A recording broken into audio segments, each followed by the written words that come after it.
విజయవాడ సిపిని కలిశారు జోగి రమేష్.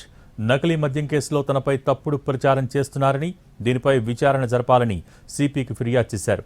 నకిలీ మద్యం కేసులో సోషల్ మీడియాలో తప్పుడు ప్రచారం చేస్తున్నారని, జనార్దన్ రావుతో చాట్ చేసినట్టు నిరూపిస్తే ఏ శిక్షకైనా సిద్ధమన్నారు జోగి రమేష్.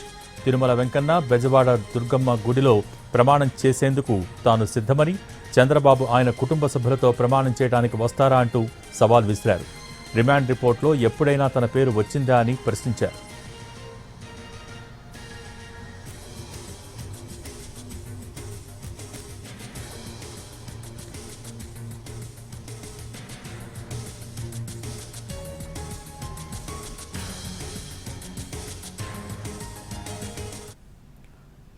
విజయవాడ సిపిని కలిశారు జోగి రమేష్. నకిలీ మద్యం కేసులో తనపై తప్పుడు ప్రచారం చేస్తున్నారని, దీనిపై విచారణ జరపాలని సిపికి ఫిర్యాదు చేశారు. దీనికి సంబంధించి పూర్తి సమాచారం మా ప్రతినిధి శ్రీకాంత్ లైవ్ ద్వారా అందిస్తారు. శ్రీకాంత్,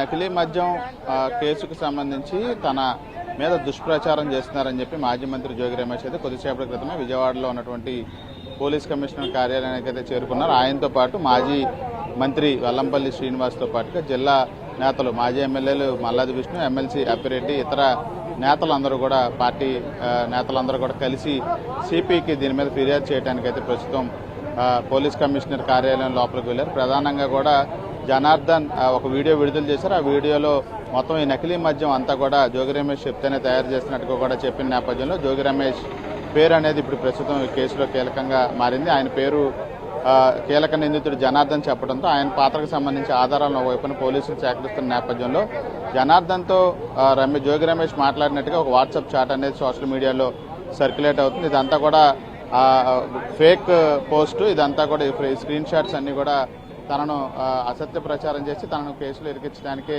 ఇదంతా చేస్తున్నారని చెప్పి దీని మీద విచారణ జరిపి చర్యలు తీసుకోవాలని జోగి రమేష్ కూడా ఇప్పుడు సిపి రాజశేఖర్ బాబుకి అయితే ఫిర్యాదు చేయబోతున్నారు. అందులో భాగంగానే ఆయన పార్టీ నేతలతో కలిసి కార్యాలయంలోకి వెళ్లడం జరిగింది. సిపిని కలిసిన తర్వాత ఈ అంశానికి సంబంధించి కూడా జోగి రమేష్ మీడియాతో మాట్లాడే అవకాశం ఉన్నట్టుగా మనకి తెలుస్తోంది.